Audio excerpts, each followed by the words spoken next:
Hey guys! Tonight, we begin with a cursed love between the god of desire and a girl so beautiful. She was hated by the entire world, a place where everything feels blurry, surreal, or so intense that you're not sure if you're dreaming or living inside a novel. It might be the roar of a crowd inside an ancient Roman arena, or the quiet hallway of an abandoned hospital. But don't worry, you're not alone. I'm here to tell the story, and you just need to listen. Before we begin, tell me where you're tuning in from, and what time it is for you right now. It's always fascinating to see how people from all over the world end up sharing this very moment together. Now then, turn off the lights, let a soft breeze in, put your headphones on. In the next few seconds, the screen will begin to dim, not a glitch. It's just that blue light can mess with your melatonin, the hormone that helps you sleep and relax. A little darkness helps your brain understand one gentle truth. It's time to rest now. And now, let's begin. In the beginning, there was silence, not peace, but the kind of silence that waits, watches, and remembers. Beneath the surface of the mortal world, far beyond the reach of sunlight and songs, there exists a kingdom with no sky and no dawn. The Chinese called it Diyu, the realm of the dead, not quite hell, not quite a prison, but something older, stranger, and terrifyingly efficient. It is not chaos that rules here, but bureaucracy, endless, precise, and cosmic. Every soul that slips from the land of the living must pass through its gates, must answer for the echo of their footsteps, the weight of their lies, and the colour of their intentions. There are no second chances here unless, of course, your paperwork is in order. At the centre of this shadow empire sits a throne carved from obsidian and memory. Upon it, unmoved by pleas or poetry, sits Yan Wang, the king of hell.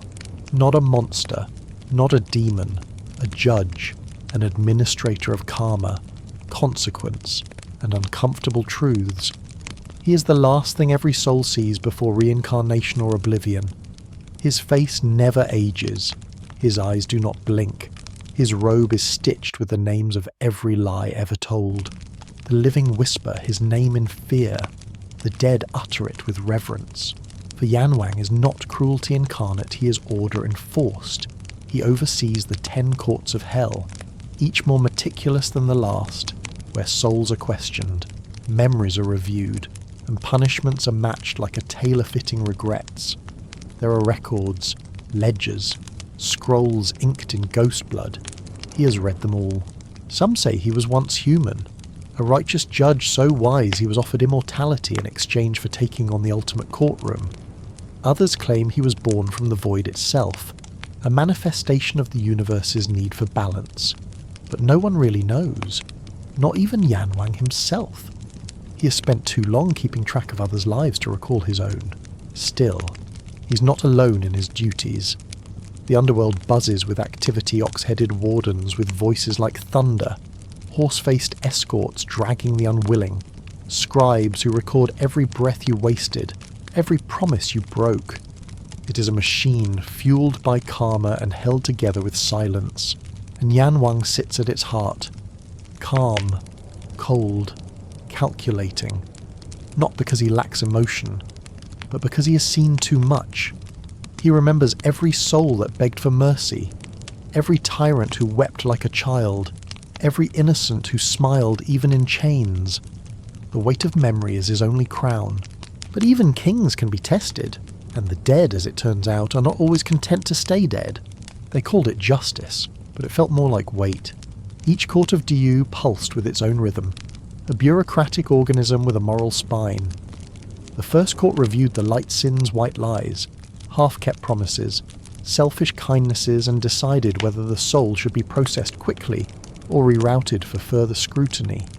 The 10th, far below, was where judgment met reincarnation, the final stop before souls were cleansed in the river of forgetting and flung back into the mortal wheel.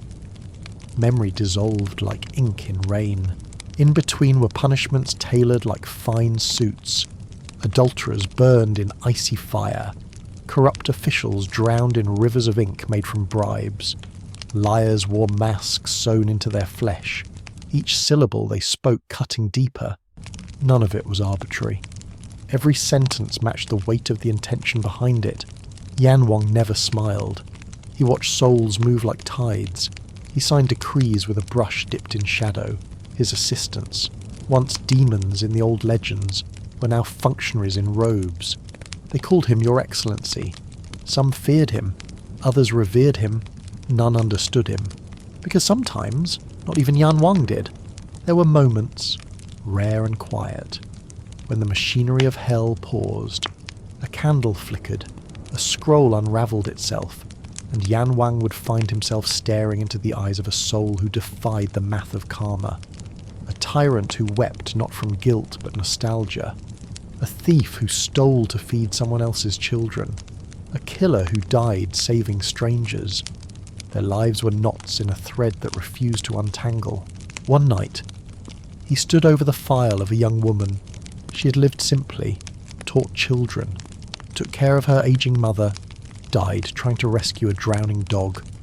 Her ledger was blank, impossibly blank, not a single ill act. Even the scribes hesitated, as if the ink itself refused to mark her. Yan Wang leaned back, robe rustling like dry leaves. Was it possible for a soul to be unstained, or was something missing? A data loss in the grand system for the first time in centuries. He ordered a review of the karma recording scrolls. What he found shook the quiet throne room. Entire entries were gone stolen, erased, or never written. The system was failing, and if the courts of hell could lose track of karma, then what did judgment even mean? His hands trembled, not visibly, but deep beneath the stillness of his skin, like the first crack in old porcelain. The scrolls were not supposed to be wrong. They were the bedrock of judgment, inscribed with truths deeper than language. Ink that remembered every thought you didn't say aloud. Parchment that whispered secrets of your past lives when no one else could. For these records to be flawed meant the underworld had a leak, a wound. Yan Wang stood over the central archive, the vault of soul ledgers stored beneath 10,000 locking seals. Only 3 beings were ever allowed entry. He was one. The other 2 had been silent for millennia, or so he believed. He summoned the head archivist, a demon whose body was made of folded scrolls and whose face bore no eyes, only shifting calligraphy. Who has touched the ledgers? Yan Wang asked. No one, the archivist replied, the syllables crawling down his chest in ink. Not in 1,000 years.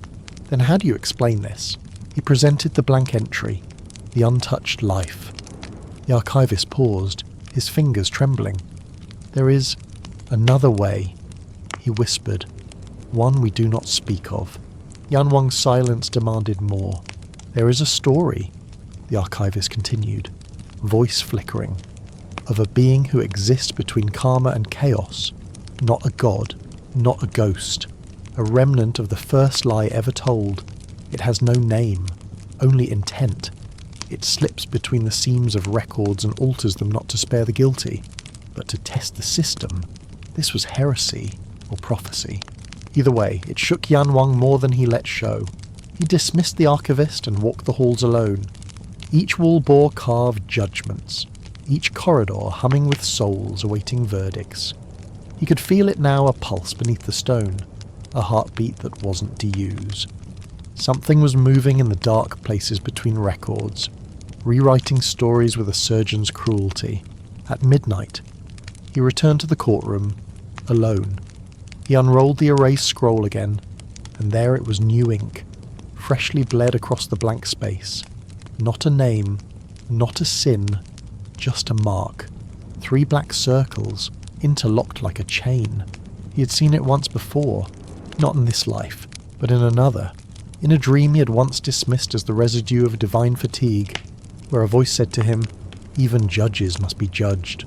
That was the night the stone walls of Diyu began to whisper, and Yan Wang, for the first time in eternity, felt watched.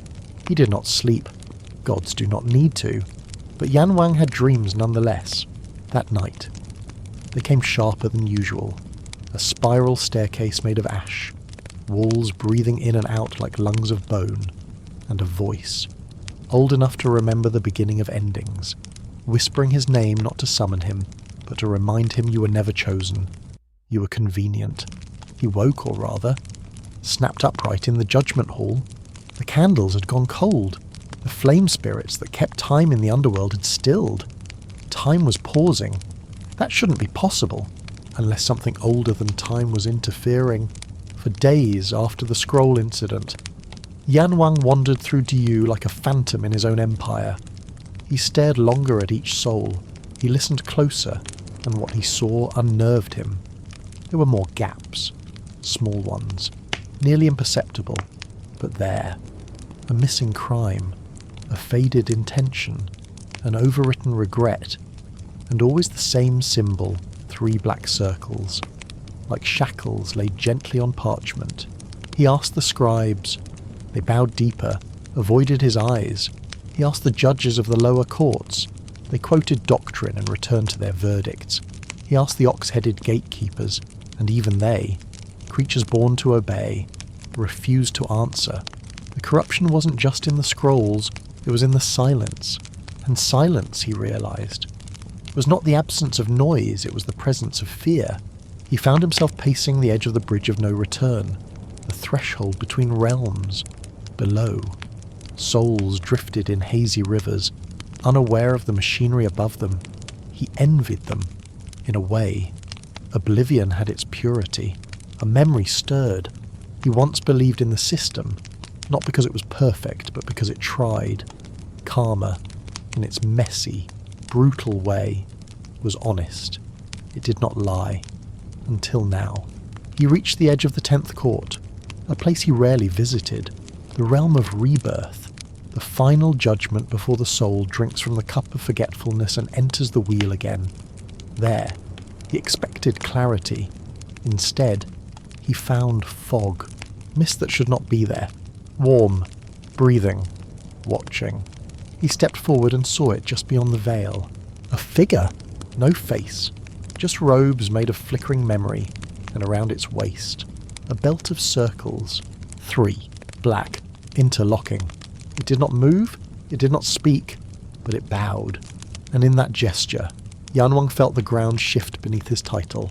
He had always been the judge, but what if now he was the judged? He stepped forward. The mist didn't part, they thickened, curling like fingers around his ankles, tugging not to restrain, but to remind him he wasn't welcome. Yan Wang's voice, rarely raised, cracked through the silence. Show yourself. The figure didn't flinch. Its robes shimmered with borrowed memories, flashes of childhoods unlived, promises never fulfilled, punishments wrongly dealt, a mosaic of karmic mistakes. Yan Wang moved closer. The ground beneath his feet shifted, just slightly.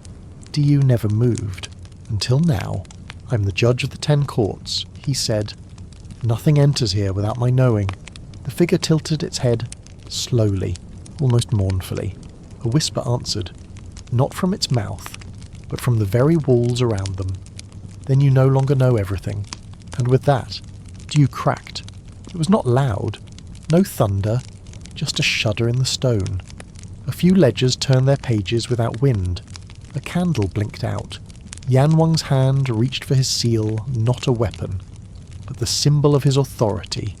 He raised it, the carved jade warm from centuries of use, and pointed it toward the interlocking circles. Name yourself. The mist pulsed, then broke apart, and suddenly he was no longer standing in the 10th court. He was in a village, a simple one, thatched roofs, dirt roads, children chasing chickens with too much enthusiasm and not enough aim. He knew this place, or at least his body did.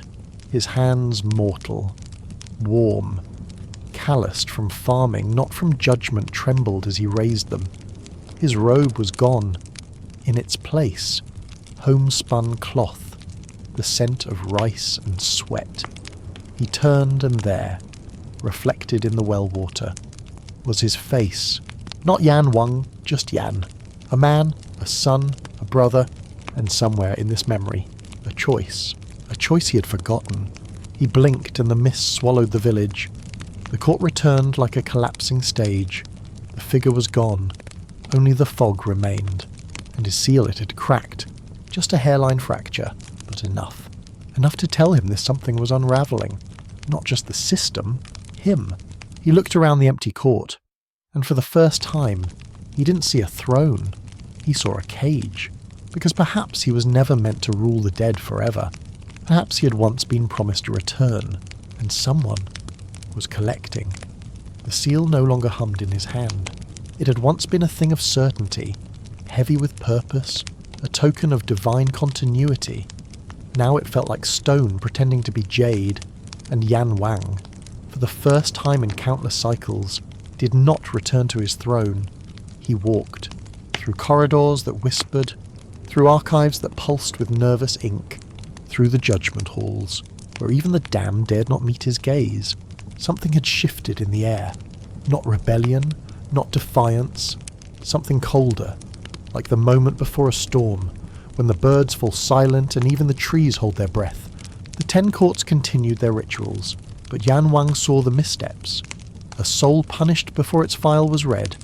A sin marked twice on one scroll and not at all on another. Subtle chaos. Just enough to question, not enough to stop. And so he searched not the scrolls, not the souls, himself. He returned to the chamber of forgotten fires, where divine beings once left fragments of their mortal origins. Each flame was a piece of a god's memory, too dangerous to carry, too sacred to destroy. His own flickered at the far edge, almost extinguished. He reached into it and the fire did not burn. Instead it spoke. A girl, a sister. Her laughter wrapped in summer, a field of wheat, the smell of wet earth, a promise to return, a promise broken. The memory hit him like a fall from the clouds. He had not always judged. Once, he had loved.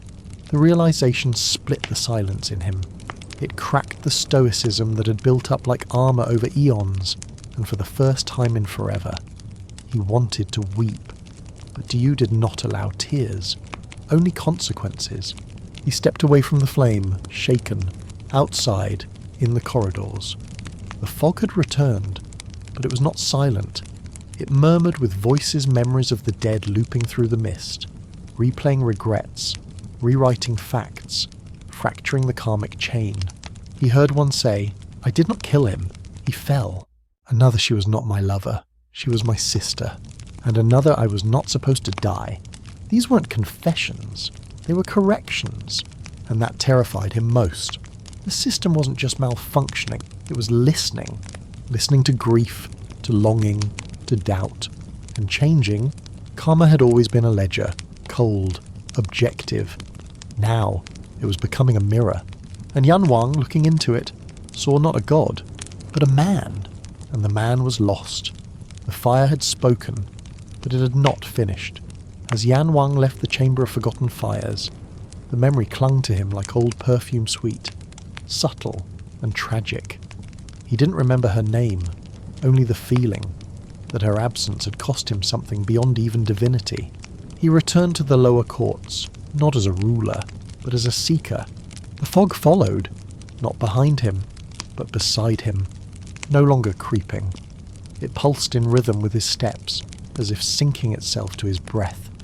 It curled into the hearing chambers and whispered to the souls waiting there, and the souls began to change.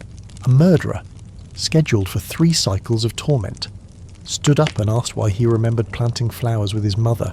A traitor cried not for forgiveness but for clarity. Was his betrayal not a rescue? In truth. Even the judges paused. Verdicts wavered.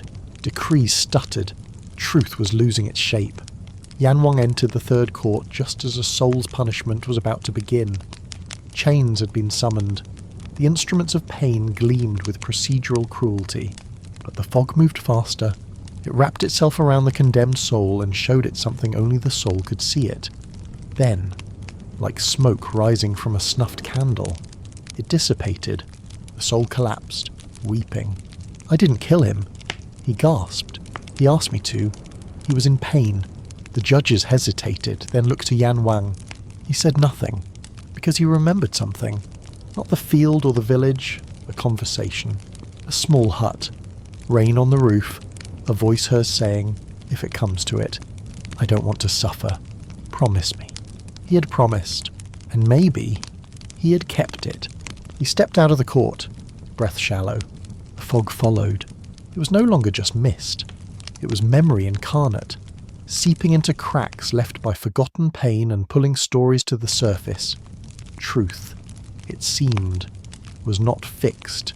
It was layered, and the layers were unravelling.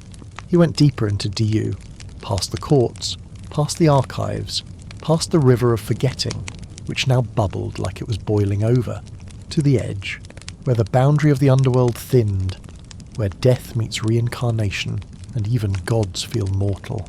There, a doorway waited, not built, remembered. Old wood, red paper, a talisman fluttering in eternal wind. He knew this place. It was her door. He knocked, and the fog, for once, stayed outside. The door opened before he could knock again. No creak, no sound, just the sense that something had been waiting, patiently, for his return. He stepped inside. The hut was exactly as it had been in the fragment of memory, small, tidy, warm. A wooden table with one crooked leg, a stove that still smelled faintly of ginger, and on the far wall, a shelf with 7 paper cranes, each one folded slightly imperfect, each one made by her. She was not there, not physically, but the memory of her was everywhere. Yan Wang no. Just Yan walked to the table and sat. His fingers traced a burn mark etched into the wood, a scar from a time she had tried to cook with too much oil and too much optimism. The fog did not follow him inside, it curled outside the threshold, waiting, watching. And he remembered. Her name was May. She was younger, but wiser. Fierce in the way wildflowers are fierce, determined to grow no matter how often stepped on. She had raised him after their parents died, taught him how to tie knots, how to make rice stretch for 3 days, how to listen. He had left her once, to seek justice in the world, to make things better. He had come back with scars and stories. She had just smiled and said, "Don't forget to be human." He had promised, but gods, he had forgotten. The final memory hit like thunder may on her bed. Too pale, too still, her breath rattling, or if it comes to it, she had said, "Don't let me fade slowly, not like this." And he had done it. With tears, with trembling hands, with love. He had broken a law, not of man, of gods, and for that, he had been taken, not punished, transformed, into the one who must weigh every soul's mistake but never be forgiven for his own. He stood, the hut spinning. Outside, the fog stirred. Not mist now, but shape. It had grown a silhouette, tall, featureless, a body made of memory, eyes like ink blots reading, not seeing. It tilted its head. "You remember," it said, voice like crumbling pages. He nodded. "You broke the law. I kept a promise." The fog figure did not move. "Then, that is why we chose you. Chose. To judge. To bear the contradictions. You were not condemned. You were drafted." The figure stepped closer, its feet leaving no imprint. "But now, you begin to see. Judgment without empathy is tyranny. Empathy without memory is chaos." Yan Wang's seal pulsed on his belt. The crack widened. The figure said, "You must decide what comes next." And then it was gone. Only the fog remained, and the knowledge that the past was no longer content to be the past. When he returned to Diyu, the throne room did not recognize him. Not visually, not with fanfare, but something in the stone recoiled like it sensed he was no longer just the judge, but the judged, and something in between. Yan Wang walked with purpose, not the cold, unfeeling pace of law, but the steps of a man who had remembered why laws existed in the first place. The fog followed, not behind, but above, clinging to the high ceilings of the judgment hall like thought waiting to form speech. He called the 10 judges to convene. They arrived, cloaked in their traditional robes, faces hidden behind the masks of impartiality. Their titles echoed first judge of entry, second of confession, third of misdeed, all the way to the 10th of return. He stood at the centre. "There will be a change," he said. No greeting, no preamble. Murmurs like dry leaves followed. The first judge, voice thin and precise, asked, "Change to what?" "To how we judge." Yan Wang replied, "We weigh actions. Now we will weigh context." The seventh judge scoffed. "Context is chaos. Mercy breeds manipulation." Yan Wang raised the cracked seal. It pulsed. "Then perhaps it is time chaos had a seat at this table." Silence. Then resistance. The third judge stood. "You ask us to undo millennia of balance because you remembered a face." "No," he said, "because I remembered a truth." More murmurs. The fog thickened. Suddenly, the scrolls began to flutter. Pages turned on their own. The soul records began rewriting names shifting, sentences flickering like uncertain dreams. The system was reacting, not rejecting, evolving. The ninth judge rose. "This is heresy." "No," Yan Wang said, "this is clarity." And then the fog descended. It wrapped the room in grey thought. The judges gasped, not in pain, but in revelation. Each touched by the mist saw something from their own forgotten lives. A child, a betrayal, a regret. The mask began to crack. Truth. The fog whispered through the cracks. "Must remember feeling." Yan Wang turned to the seal. The fracture glowed. "From this moment," he declared, "no soul shall be judged without its story being heard in full. Not just what they did, but why. Not just their crime, but their cost." The seal shattered, not into ruin but into light. 10 fragments hovered, each drifting toward a judge, each piece pulsing with living memory. And for the first time in Diyu's history, the judges wept. The fog retreated not in defeat, but in satisfaction. It had done its part. Now Yan Wang had to do his. Build a new system, one that remembered. Change, even divine, was never smooth. In the days that followed the shattering of the seal, Diyu became a place of uncomfortable honesty. The 10 judges now held their shards, living pieces of memory like new organs transplanted into old bodies. They were learning to feel again, and feeling, as it turned out, was messy. The first soul to enter the new system stood trembling at the court of context, a chamber built overnight, forged not of stone, but story. Its walls shifted with the tales they heard. He was a soldier, a deserter, condemned in the old system to 30 lifetimes as a worm in mud. But now the fog offered him a moment. It wrapped gently around his mind and pulled forth a vision the family he had saved by leaving. The child whose life he had bartered for his honour.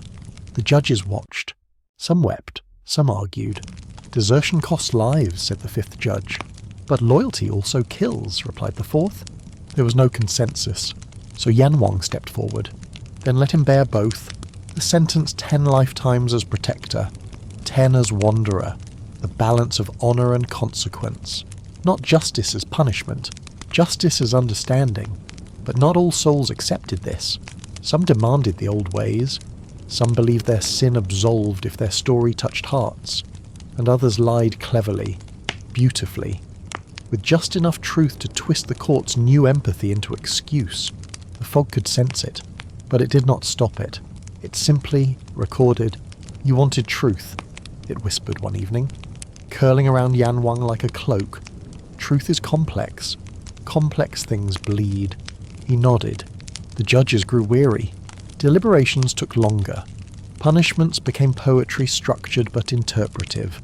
And in the corners of the courts, new roles formed: story weavers, memory clerks, empathy scribes, not to judge, but to translate. Still, doubt remained. One day, a soul arrived with no memory at all. A blank, no crime, no context. "Who are you?" Yan Wang asked. "I don't know," it answered. They could not judge, and so they waited. Every night, the fog whispered to that soul, slowly. A past began to form, not remembered, but reconstructed. It was not perfect, but it was enough. Enough to forgive, enough to assign. And in that moment, Yan Wang understood judgment was no longer about weighing the past. It was about rebuilding the self. Diyu had become not just a place of reckoning, but of remembering. Ripples began to form in the mortal world. Small at first, subtle. A child in a fishing village began to speak of lives she had never lived. A monk in the mountains dreamed of a courtroom not made of stone, but of mist and music. A criminal wept at sentencing not from guilt, but from understanding. Karma had not changed its rules, but its rhythm was shifting. The fog had begun to leak upward, through cracks in the reincarnation wheel, through fractures in forgetting. Souls no longer emerged blank. They came back, bruised with memory, not enough to remember who they were, but enough to remember who they could be. Some resisted. A general, reborn with echoes of betrayal, tried to burn the temples where fog lingered. His army fell not in battle, but in doubt. Each soldier saw a different memory, a different truth, and laid down their arms. Others embraced. A poet wrote verses that matched names of forgotten souls from centuries ago. A midwife in a northern village began guiding births with stories, not just hands. She said each child was born not clean, but continuing. Back in Diyu, Yan Wang watched this unfold with a mix of awe and apprehension. Change, once started, was never content to remain still. He stood again before the river of forgetting. It now shimmered with sediment bits of memory that refused to dissolve. He did not wade in. Not this time. Instead, he turned to the fog. "You've touched the living." The fog pulsed. "You opened the door." It answered. He sighed. "Why now?" And for the first time it offered not riddles but truth. "Because you were ready."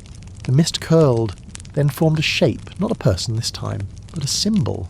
A wheel. Broken, then slowly repairing. "You think I am fog," it said, "but I am what remains when forgetting fails. I am the sediment of empathy, the smoke of stories untold." He understood then. The fog was not new. It was ancient, older than judgment, older than sin, a force buried by the gods when karma became ledger instead of lesson, when memory was deemed dangerous. "You were erased," Yan Wang whispered. "I was buried," it replied, and now it was rising, not as a god, not as an enemy, as a reminder. Yan Wang stood silent for a long time, then said, "If you stay, they'll fear you." "They already do," the fog said, "but they will learn." And so it stayed, hovering at the edges of both worlds, reminding the living that their past mattered, reminding the dead that they could be more than the sum of their failures, and reminding Yan Wang that stories, even divine ones, are never finished. He should have known the gods wouldn't stay silent forever. Change, especially the kind that touched the mortal world, always attracted scrutiny, and in the celestial realms above Diyu, whispers became warnings. Yan Wang's reforms had not gone unnoticed. At first, it was subtle prayers left unanswered, omens that contradicted karmic balance, incense smoke that curled into shapes of disapproval. But then the messages became louder. Scrolls arrived from the Jade Court, gold-inked, sharp-tongued. Judgment must remain pure. Emotion is contamination. The balance tilts. Yan Wang did not reply. He had no time for bureaucracy cloaked in divinity, but he felt the shift. The heavens were watching. Then they started sending emissaries. The first was General Tu, god of righteous war, clad in armour forged from the first thunder. He came with courtesy, but no warmth. "You're letting the fog dictate rulings," he said, standing in Yan Wang's new court of context. "I'm letting memory balance truth." Yan Wang replied, "Memory is not law. Neither is cruelty." They parted with strained bows. Next came Lady Wei, keeper of ancestral continuity. She arrived with a ledger longer than a dragon's spine and began auditing the reincarnation records. "These changes will collapse the wheel," she warned. "Too much carryover. Souls are bleeding through eras." Yan Wang only said, "Maybe it's time they did." Resistance hardened. Old gods convened. Factions formed, some curious, others furious. The court of heaven debated, and for the first time in millennia, Yan Wang's name was spoken with a tone of uncertainty. Is he still fit to lead? A trial was whispered. Meanwhile, in Diyu, his courts grew more complicated, and the fog, now a quiet ally, showed no bias, only memory, but memory, like truth, was rarely simple. One soul claimed innocence for killing his brother because he was protecting his sister from a darker fate. Another confessed to a theft committed in childhood to feed a dying parent. Each case pulled at threads. Morality unravelled into motivation. Yan Wang stood in the middle, not judging from above, but within. He was tired, but not shaken, until one morning. He found a letter in his chamber unmarked, unstamped, written in his sister's hand. 6 words. They're coming, and they remember everything. He looked up. The fog had vanished, and the door to his chambers was open. They didn't knock. Gods never do. When they arrived, the air changed. Diyu, for all its gloom and gravity, had never felt heavy, but now it groaned, as if the sky itself bent under the pressure of celestial disapproval. 7 figures entered the chamber, not emissaries, not messengers, enforcers. Each bore a seal of divine sanction, glowing with the light of the unbroken order. At their centre stood the Arbiter, a being not born but voted into being by consensus of the Jade Court. Its face was a shifting mask of every god's doubt. Yan Wang, it intoned, "You are hereby summoned to submit." He stood before them with no weapon, only his memory. "No." The word cracked the chamber. The Arbiter did not flinch. "You have destabilized the karmic wheel, interfered with reincarnation, introduced subjectivity into judgment." "I've introduced perspective," Yan Wang said. "Truth without feeling is tyranny. You were not made to feel." "I wasn't made. I was broken. And in that fracture, I remembered who I was." The Arbiter's hand raised. The other enforcers moved, forming a circle. Energy shimmered between them. Divine authority taking physical form, a cage of pure law. And then she stepped between them. May, not a ghost, not a vision, a presence, real, alive, clad not in robes, but memory her presence woven from every thread of forgotten grace. She looked at Yan, then at the gods. "You fear him because he made your world honest," she said. One of the enforcers sneered. "This isn't your place." She smiled, and it broke the room's tension like a morning breeze. Neither was it his, until you made it so. Yan Wang looked at her, stunned. "How were you?" "I never left," she said. "You carried me through every sentence, every soul. You became what I asked not to let people fade." The Arbiter stepped forward, its voice sharp. "This is violation. Mortals do not belong here." "No," May said, "but neither do lies." And with that, the fog returned. It poured through cracks, not like smoke, like memory erupting. It surged around the gods, not attacking, just reminding. They saw themselves, before divinity, before order, the questions they buried to earn the right to judge, and some flinched. One fell to a knee. "I remember my mother," he whispered. "I left her in the storm." The Arbiter raised a hand to strike, but the fog coiled around its fingers. "Even gods must reckon," it whispered. Yan Wang stepped forward. "You came to break me, but I was already broken, and in that brokenness, I rebuilt something better." He turned to May, with her.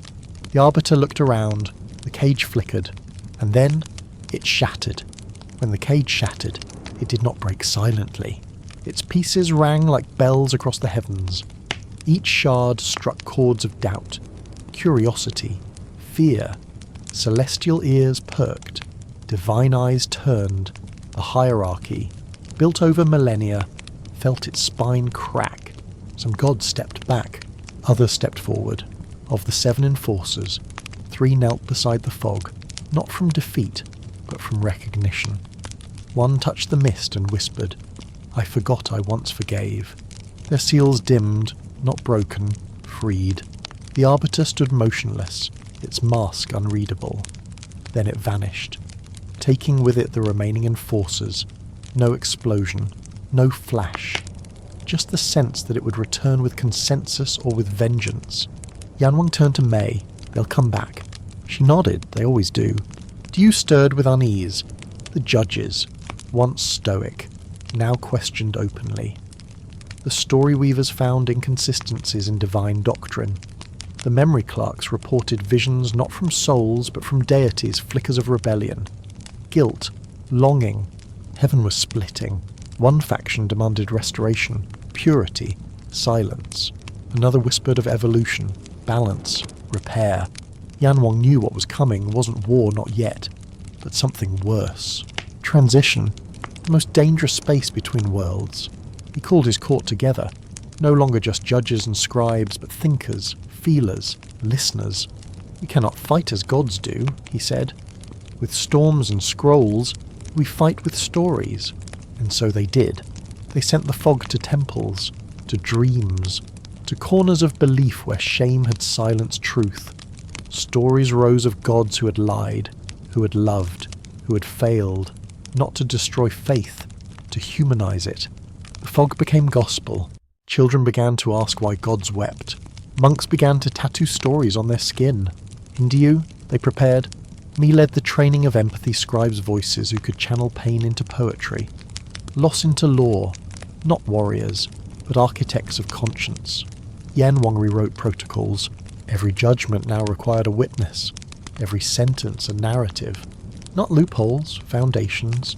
Then, one morning, the river of forgetting dried. Gone, its bed cracked and empty. No more erasure. Rebirth would now come with residue, and with it truth. A soul stepped forward, reborn into the living world, but this time carrying a full story.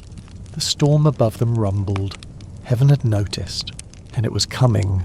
The first wave did not come with swords. It came with silence. Temples once humming with prayer fell quiet overnight. Monasteries reported monks vanishing mid-meditation. Their last breath exhaled into clouds shaped like questions. Statues of Yan Wang crumbled, not from protest, but from withdrawal of belief. It was a divine quarantine. Heaven's message was clear: starve the myth, and the man will fade. In Diyu, the effects were immediate. Memory slowed, the fog thinned. Some souls reverted their empathy, flickering like dying lanterns. Judges struggled to recall cases they'd ruled the day before. The riverbed of forgetting cracked wider, hissing with heat. Yan Wang stood before the empty flow and whispered, "They're trying to erase us. They're trying to reset," May said beside him, as if this was a mistake. She turned. Her eyes weren't just defiant, as they were clear. "This is no longer judgment," she said. "This is revolution." Genwar nodded and began to prepare. He sent messengers to the mortal realm, not with scrolls, but stories, disguised as parables, lullabies, even rumours told between old friends.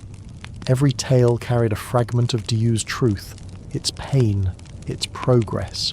The fog responded. It thickened, not as mist, but as message. Above, the gods convened a cleansing, a celestial term for erasure. The Arbiter returned, not alone this time. With it came the Archivist of Silence, a being who did not speak, but whose presence erased any word not divine approved. They appeared at Diyu's gates. "You've destabilized the structure," the Arbiter said. "No," Yan Wang replied. "We've remembered the reason for it." "Then you give us no choice." Me stepped forward. "There's always a choice. That's what memory is, the proof that we've lived, and the right to learn." The Archivist raised a hand. Pages around them burst into blankness. Files turned to dust. Souls clutched their heads, forgetting themselves mid-sentence. But the fog surged. It wrapped itself around names, around stories. Not protecting, preserving. The story weavers began to chant not spells, but biographies. Lives recited aloud, too loud to vanish. And Yan Wang did the unthinkable. He opened his own record. His sins, his mistake. May. The law he broke, the pain it caused. He let it unfold before all. And because he remembered it, because he owned it, it could not be erased. The Archivist faltered. Me turned to the gods. "You cannot cleanse truth, only delay its telling." The fog pulsed with light, and the battle was no longer of force. It was of memory, of who could keep telling their story longest and loudest. The Archivist changed tactics. When erasure failed, it went deeper, beneath Diyu, beyond even the river of forgetting. Lay the vault of the first sentence, the origin of all judgment, where the earlier scrolls had been sealed in layers of time, dust, and divine fear. Most gods had forgotten it existed. The Archivist had not. With silent purpose, it descended. Its touch withered the air. Words fled. Even the fog recoiled. It reached the vault, fingers of absence stretched wide, ready to consume the roots of memory itself. But it was not alone. Yan Wang and Mei arrived at the threshold, breathless not from exhaustion, but urgency. "This is where it began," she said. "Where they wrote the first law." Yan Wang placed his hand on the vault door. It pulsed. Not with power, with plea. "It remembers," he said. Inside, the scrolls did not wait like documents. They whispered. They trembled. Each one contained a story so raw, so elemental, it could reshape any who read it. The archivist turned. No face, only a void. It reached for the door. Yan Wang stepped between. "You erase because you fear contradiction." The archivist moved not fast, but inevitable. It raised its hand, and Mei stepped forward. She held not a weapon, but her story. She spoke her full truth, not just her death, but her love, her regrets, her laugh, her choices. Every moment she once lost, she now wielded like armor. The archivist paused. Its silence faltered. Yan Wang reached behind and opened the vault. A breath escaped, not air, but memory itself. Scrolls unrolled, revealing not rules, but reasons. The first crimes, the first forgiveness. Not because the gods decreed it, but because someone chose to understand. Mei turned to Yan. "Let them see." And he did. The stories flew into the fog, through the ground, up into Diyu, into temples, dreams, the sky. Even the Jade Court felt it. Scrolls appearing in their hands, hearts, eyes. The archivist tried to scream, but it had no voice, because it had no story, and silence cannot stop what remembers itself. Yan Wang walked forward, scroll in hand. He placed it gently at the archivist's feet. "You don't have to be forgotten," he said. The void hesitated, then cracked, not into light, but into words, a whisper. My name was Jian, and then it wept. The vault pulsed once more, not with fear, but welcome. Jian did not vanish. He bowed. A god who had once erased memory now carried his own like a fragile flame. The archivist no more now a witness. "I remember now," he said, "and I wish to keep remembering." Me placed a hand on his shoulder. "Then you will." But the heavens were not quiet. They had seen. Scrolls had opened in the Jade Court, revealing stories buried for ages. Some gods wept, others raged. But the most dangerous reaction was neither. It was order. From the center of the celestial bureaucracy came a decree. Yan Wang was to be tried, not for betrayal, but for redefinition. The charges were written in gold flame deviation, corruption of karmic balance, interference with divine protocol, sentiment over law. He accepted without hesitation. "If they want judgment," he said to Mei, "then they'll get all of it." The trial would be held in the celestial tribunal, a place so ancient it had no architecture, only tradition. Its floor was made of verdicts, its walls of precedent, its ceiling an open sky where the stars watched silently. Ni would come as his defender, Jian as witness. Others from Diyu judges, scribes, even redeemed souls offered to testify. "No," Yan Wang said, "only those who understand the cost." The Jade Emperor presided, radiant, implacable, flanked by gods who still believed order could not bend. "You are not here as a king," the Emperor said. "You are here as a question." Yan Wang stood unflinching. "Then may I answer fully?" The first day was all accusation. They read statistics, charts of reincarnation delays, disrupted cycles, emotional influence on punishment, cases where judgment had been replaced by debate. The second day brought witnesses, some gods, some mortals reborn into spirit form for the trial. Each told their story. Some praised, some blamed. And on the third day, Mei stood. She told no defense, only truth, that Yan Wang had broken law to save meaning, that he had chosen clarity over comfort, that for once, the underworld was not just punishment, but passage. Then Jin stepped forward. The entire court leaned forward. I was silence. He said, "I believed forgetting was mercy, but mercy without memory is anesthesia. I erased pain, but I also erased love." He turned to Yan Wang. He gave it back to me. Silence. Then the Emperor spoke. Let him speak for himself. All eyes turned, and Yan Wang, ruler of the forgotten, knower of names, stepped forward and began. This is my judgment. This is my judgment. Yan Wang's voice did not rise. It settled, like ink on paper, like a name finally remembered. I was not made to feel, he began. I was made to weigh, to measure, to sentence. I was the scale, the end, the silence after story. He looked to the gods seated above, and for a long time I obeyed. He walked slowly around the court, his footsteps echoing not from volume, but memory. I followed law without listening.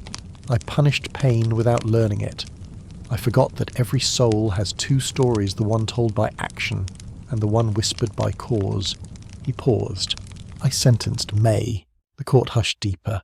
Her crime was love. Her defence was silence. And I, perfect executor, delivered the sentence with no question. He turned to May. I never asked why, only how. A breath escaped him, and that question why has since unravelled me. He held up a scroll. This is not a rule. This is a record. It does not dictate, it remembers. And when we stop remembering, we stop evolving.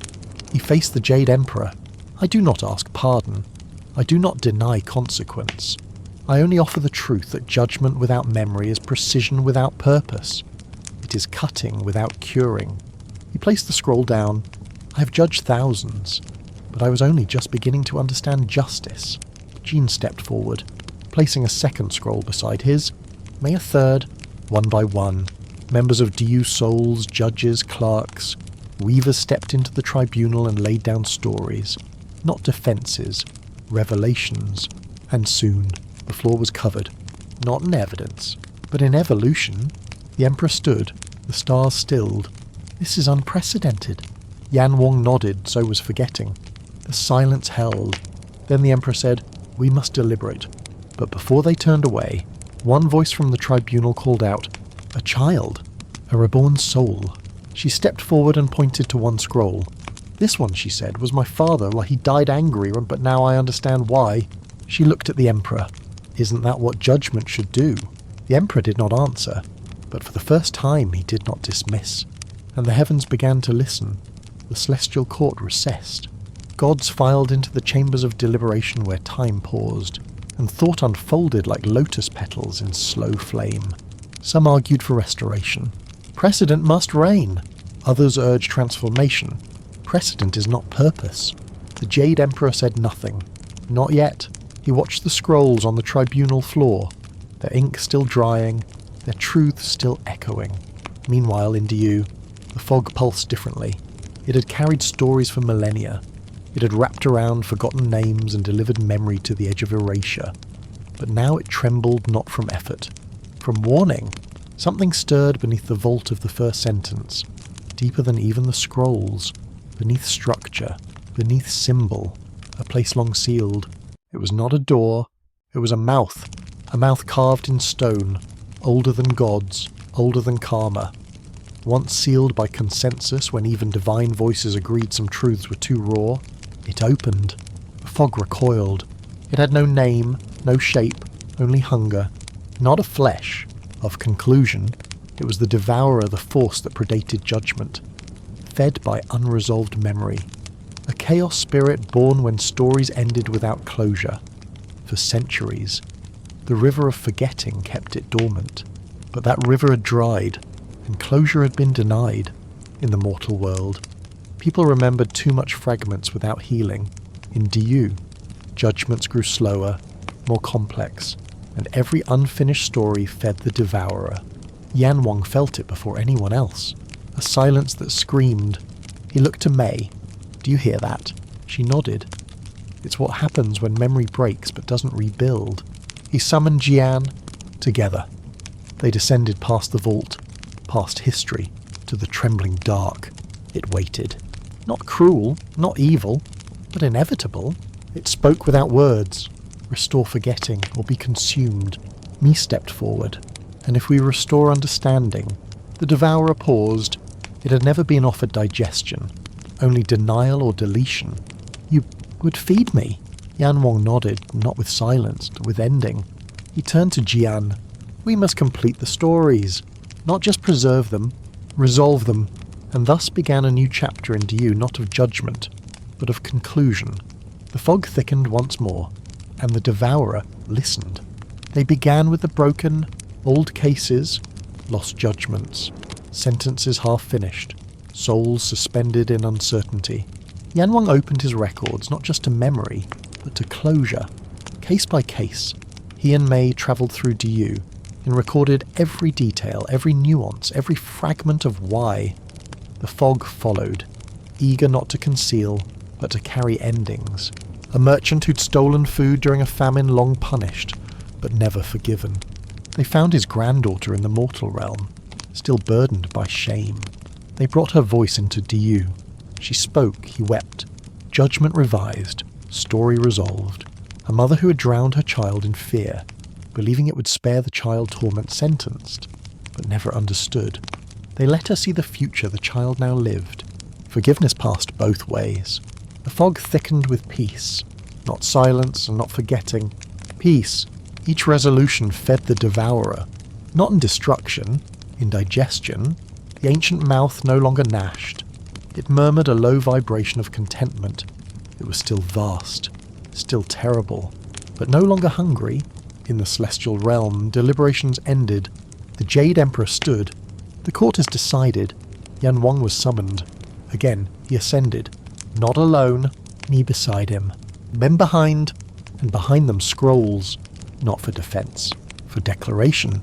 This tribunal finds Yan Wang guilty, the Emperor said, of deviation from protocol, corruption of karmic order, and defiance of precedent. He paused. But also guilty of none. Gasps rippled. You're both condemned and celebrated. He said, your actions breached law, but your intent has redefined it. Yan Wang bowed. Then let me continue. The Emperor raised his hand. No, silence. You may not continue as you were. Yan Wang straightened. You may continue as you must. A new title was pronounced.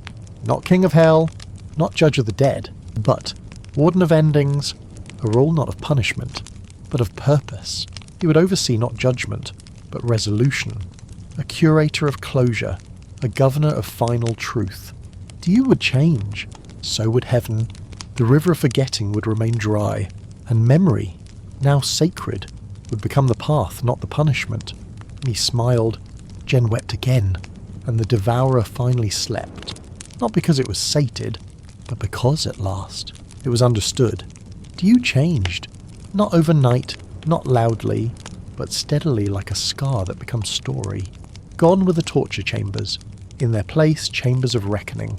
Not comfort, but clarity. Souls were still held accountable, but no longer alone. Each was assigned a scribe of resolution, a guide to walk with them, not ahead of them. The fog adapted too. It stopped wandering aimlessly and began to organise. It became a library, its mist-weaving shelves made not of wood, but of moments. Anyone could walk into a story, feel it, understand it. Yan Wang walked its corridors often. As Warden of Endings, his duty was no longer to weigh a soul's worth, it was to help them arrive. At their final chapter, sometimes that meant helping them forgive, other times helping them confess, often simply helping them remember. Me oversaw the integration of memory scripts into reincarnation. Now, no soul returned to the mortal world empty.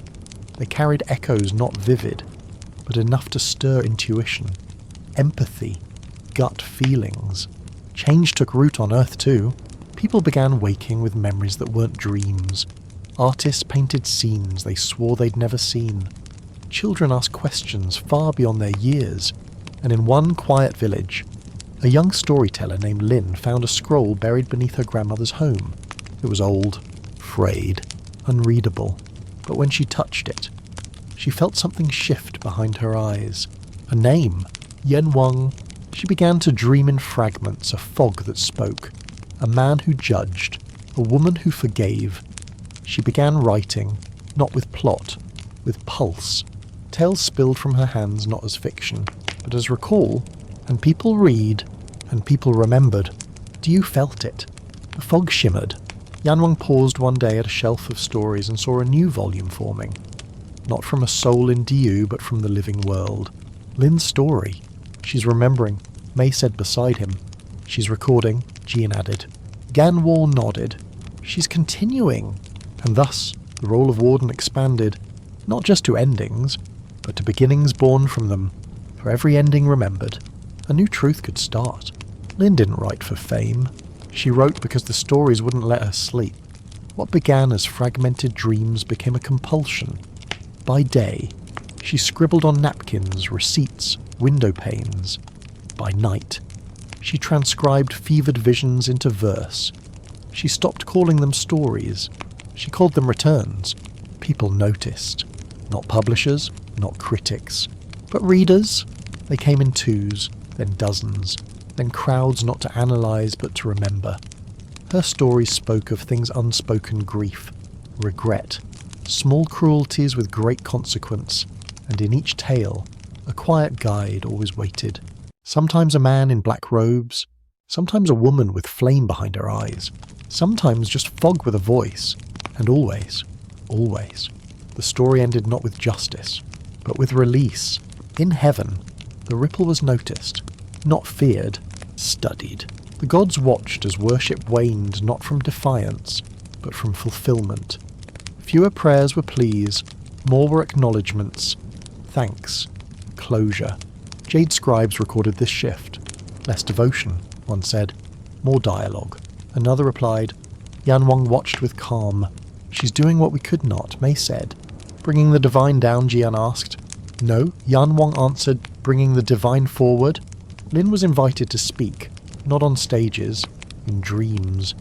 Temples once silent opened to her in sleep. Old statues shifted not to bow, but to listen. She spoke not with certainty, but curiosity. What happens after gods finish judging, she asked in one dream. No god could answer, and for the first time, a divine dilemma arose. What is a god, if not needed? Lin posed it differently. What is a god, if remembered? She wrote that down, and it spread. The gods began to wonder not how to be worshipped, but how to be understood. Some stepped down from their pedestals not to walk among mortals, but to walk beside their own stories. Diyu glowed brighter, not with light, with presence. Yan Wang stood at the threshold of the fog, watching it spiral upward into minds, memories, mortal hands. She's not a prophet, May said. No, Yan Wang agreed, she's the sequel. In her next dream, Lin stood before the devourer. She did not flinch. She offered a scroll. My turn, she said, and the devourer opened wide, not to consume, but to learn. The devourer did not eat Lin's scroll, it opened it. For the first time in eons, the ancient force read, and as it read, it wept not because it was sad, but because it understood. Lin's scroll was not a confession, not a myth. It was a question wrapped in vulnerability. What if no story ends? The fog around Diyu thickened, shimmered, and spun. It carried Lin's scroll like a seed, not planted in soil, planted in minds. It grew in Diyu. A new chamber was formed, not court, not a cell, a circle. At its centre, a pool of reflection. Around it, seats of every shape, some for gods, some for mortals, some for those still becoming. It was called the Archive of Becoming. Here, scrolls were not judged. They were read aloud, heard, responded to. Each story became a bridge not between guilt and punishment, but between experience and empathy. And on these bridges, mortals and gods began to walk. Yan Wang was not the only one who guided now. Me taught the language of regret. Jian, the discipline of silence that listens. Lin, the weaving of endings that birth beginnings. And the fog, it became the ink. In the mortal world, dreams changed, no longer fragments, but full arcs. Some woke with a word on their lips, not names, but titles: warden, weaver, witness. Temples once abandoned now glowed, not with incense, but with insight. Some gods returned, not to demand worship, but to contribute. They shared their own unfinished stories, not legends, mistakes, losses, moments of almost. It startled the faithful. but it freed the divine. For the first time, gods did not lead from above, but sat in circles below. They cried, they laughed, they asked mortals questions, and when mortals answered honestly, something shifted. The divide between realms shrank, not with magic, with meaning. Yan Wang stood at the heart of it all, not as ruler, as librarian, of memory, of endings, of what comes after. Lin approached him in a dream one night. "You never asked me why I wrote." "I thought I knew." "You didn't." He waited. "She said I didn't want to save the gods. I wanted to make sure they were seen." Yan Wang smiled. "And now, I want to make sure they see us back." The fog curled into script, and another scroll began. Not all scrolls wanted to close. Some stories, even when read, heard, embraced, clung to their pain like a root clings to rock. In the archive of becoming, one scroll pulsed violently. It had no title, no author, just a tremor. Each time someone tried to read it aloud, their voice faltered, their throat closed, their eyes welled. "I've tried 6 times, Yin said, setting it back down, trembling. It hurts, but not mine." Mi placed a palm above it. "It's someone who doesn't want to be known." Yan Wang lifted it, and his hands burned. He did not let go. Lin arrived, called by a dream of ash and silence. She saw the scroll in Yan Wang's grasp and knew not what it was, but what it wasn't. "It's unfinished," she whispered. Yan Wang nodded. "It's mine." Silence wrapped the room. For all his roles, judge, warden, librarian Yan Wang had never written a scroll. He had administered others, never his own. They opened it together, and it began not in grandeur, but in a question. Who am I, without the end? It told of a god created for justice, forged in necessity, handed a realm and rules, but not a reason. It told of the sentencing of Mei, the silence of Jian, the failure to ask why until it was too late. It told of redemption, yes, but never reckoning, because Yan Wang had helped resolve others, but never resolved himself. Mi looked away. Jean looked down. Lin looked through. "You never forgave yourself," she said. "I thought helping others would be enough." "It was," she replied, "for them, but not for me." The scroll pulsed again, not in anger, in ache. It wanted to end, but couldn't, because its author hadn't chosen an ending. "I was created, not born." Yan Wang said, "No parents, no childhood, just purpose. If I stop serving, who am I?" Mi took his hand. Jean placed his palm on the scroll. Lin said, "Then we must write the rest." Together, they added lines.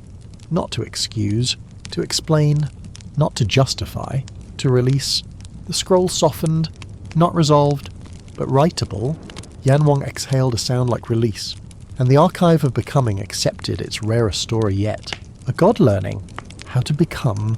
The archive of becoming flourished. Scrolls poured in from all corners, souls, gods, mortals, memories, each one a record of hurt, healing, halting, and hope. But one day, a scroll arrived that broke its pattern. It had no end. Not a torn page, not a faded line, just no ending, and it was signed by everyone. Not literally, but as readers gathered god, ghost, or girl, each one said the same. "This is mine." It told of a village that forgot how to speak but not how to feel, of a child who drew with charcoal instead of crying, of a monk who doubted everything except silence, of gods who watched but couldn't answer. Every story wove into the next. No beginning, no middle, no neat arc. Lin read the scroll.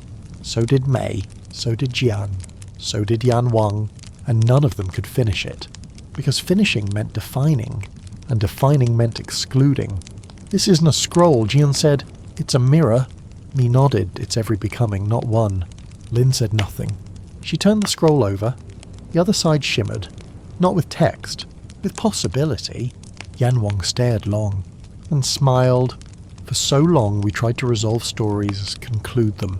Now." He looked around the archive shelves full of closures, truths, hard-earned full stops. "Now we see the truth." Lin completed the thought.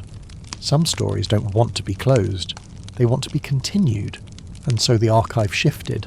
A new wing emerged. Not for endings, but for invitations. Scrolls that could be added to, reinterpreted, responded to not by experts, but by anyone who felt moved. The fog-inked parchment in mid-air. Words met breath. Breath became voice. Voice became thread. Yan Wang no longer curated alone. He taught others how to listen to silence, how to honour fragments, how to shelve a scroll not because it's done, but because it's ready. The gods came to, not in robes, in questions. What if I was wrong? What if I'm still learning? What if I loved them? The archive welcomed all of it. Not for records. For resonance, Lin started another scroll. Blank. She placed it on the shelf. No title, no author, but a note beside it read, "This is still happening, and somehow." That was enough. The archive no longer echoed with endings. It hummed with beginnings. Scrolls were no longer just written, they were performed, painted, danced. Mortals and gods gathered in circles, not to bow, but to build. A ritual emerged, not of worship, but of weaving. Each scroll began with one line, then passed from hand to hand. One added a memory, another a metaphor. A child drew a sun in the corner of one. A ghost added a question. Every addition mattered. None were erased. It was called the Living Scroll, and once a scroll reached its 100th touch, it was returned to the fog which carried it to Diyu, where Yan Wang and his scribes read each aloud, not to judge, to honour. Art followed. Temples became galleries. Shrines became studios. Offerings weren't fruit and incense, but stories, stitched with sincerity. Lin curated the first mortal anthology, Echoes from the Other Side. Each piece included a note. This was a conversation, not a command. Gods read them, and responded, not with thunder, but with contribution. One god of wind added a stanza to a poem about breath. Another, goddess of morning, offered a lullaby for those grieving futures that never happened. Yan Wang watched it all unfold, not with pride, with awe. I think, Mei said one night. We've stopped being keepers of the past. Jian nodded. We're becoming cultivators of what's next. Lin approached with a scroll. New, blank, except for one line. Who writes the god? Yan Wang read it, then answered, not with pen, with presence. He sat with children in a park. He sang softly to an elder with no family. He watched over a mother forgiving herself. The scroll wrote itself, not with ink, with witness. And slowly, the question of divinity shifted. No longer do you believe in gods. Now do your stories include them? Yan Wang didn't mind fewer prayers. He welcomed more pages, because in every creation there was communion, and the line between mortal and divine, no longer a hierarchy, just a hyphen, and that was sacred enough. The child arrived without announcement. No dream sent her, no omen foretold her. She simply wandered into the archive one fog-wrapped morning, wearing a patchwork coat and a smile sharp enough to split silence. Her name was Jen. She did not bow. She asked questions. Why are the scrolls always so sad? Yan Wang blinked. They aren't sad. They're serious. Same thing, she said, and spun in a slow circle. Where's the fun? Jen raised an eyebrow. This is sacred ground. So Jen said, can't sacred laugh. Mei, trying not to smile, whispered to Yan Wang, she's not wrong. Jen pulled a scroll from a shelf. Read it. Didn't cry. She giggled. Someone forgot to end this. She flipped it over and added a joke. Then a drawing of a turtle with sunglasses. Fixed it. Yan Wang reached out gently. Jen's stories are meant to live, she interrupted, not finish. She pulled out her own scroll, different from the others. Not parchment, cloth, woven with thread, ink, buttons, feathers, wax. I'm making a scroll that never stops. Jean chuckled. That's not a scroll, that's a scarf. Exactly, Jen beamed. I wear my story, add to it every day. When I'm sad, I tie on a blue ribbon. When I dream, I stitch stars. Yan Wang crouched beside her. What happens when it's full? Jen blinked. It won't be, but it must end someday. Why? He paused. No one had asked that in eons. Jen added, you're the warden of endings. Right. Yes. Well, maybe it's time we have a warden of continuing. Yan Wang didn't laugh. He bowed. To a child with a scarf story and infinite thread. and something strange happened. The archive shivered. Not from fear, from expansion. A new wing spiraled out circular, bright, unfinished. No shelves. Just floor cushions, paints, instruments, cloth. Jen's wing, where scrolls weren't finished or filed. They were played with, and in that space, endings weren't erased. Just invited to evolve. The gods entered timidly. Then curiously, then with delight, even the Jade Emperor sent to doodle a dragon dancing ballet. Yan Wang watched, no longer the final word, but the punctuation that paused to smile, and for once, he let a scroll trail off, and watched Jen tie it to her scarf, next to a turtle in sunglasses. Of course, Jen's wing became a sanctuary, not for the divine, for the discarded, the lost, the unfinished, the erased. Some came as names once prayed to but no longer remembered gods of minor winds, forgotten bridges, extinct birds. Others came as people whose lives had ended too soon, too silently victims of history that left no footnote. They brought fragments, half-songs, unwritten farewells, photographs missing faces. Jen welcomed them all. Add something, she'd say, handing out buttons, glitter, thread. No test, no theology, just texture. A former war god came with only a broken blade. She stitched it into a quilt of soft apologies. A child whose birth record never existed wove ribbons from the wind and named them all Here I Am. Yan Wang watched the room swell. Not with power, with participation, me whispered. They're not just healing, Jian added. They're remembering themselves by making... Jen waved them all over. Come help. Yan Wang hesitated. He was used to silence, finality, law. But in Jen's wing, everything was in motion. Even grief danced. He picked up a scroll someone had left behind. It was blank. He stared at it. Jen peeked over his shoulder. Having trouble. It's not finished. Good, she said. Then it belongs here. Yan Wang finally added something. Just a single word, maybe. Jen grinned. Perfect. The archive adjusted once again. Scrolls from this wing were never stored. They were sent back, to the world, into the dreams of those who needed them, into alleys and attics, into songs hummed by strangers, into moments that feel like déjà vu because once, long ago, someone left it unfinished, and now someone else continues it.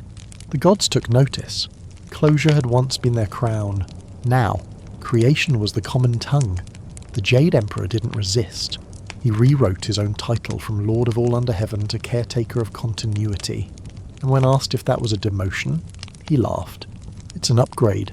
Yan Wang stood in the middle of Jen's wing one twilight, a scarf wrapped around his wrist. One ribbon labelled unfinished business. Another trying anyway. Jen passed by and added one more. It simply said still loved. And that, Yan Wang thought, was maybe the only ending worth keeping. The soul arrived as silence. Not quiet, absence. No footsteps, no shadow, no name. It stood at the threshold of the archive and everything stopped. Even Jen.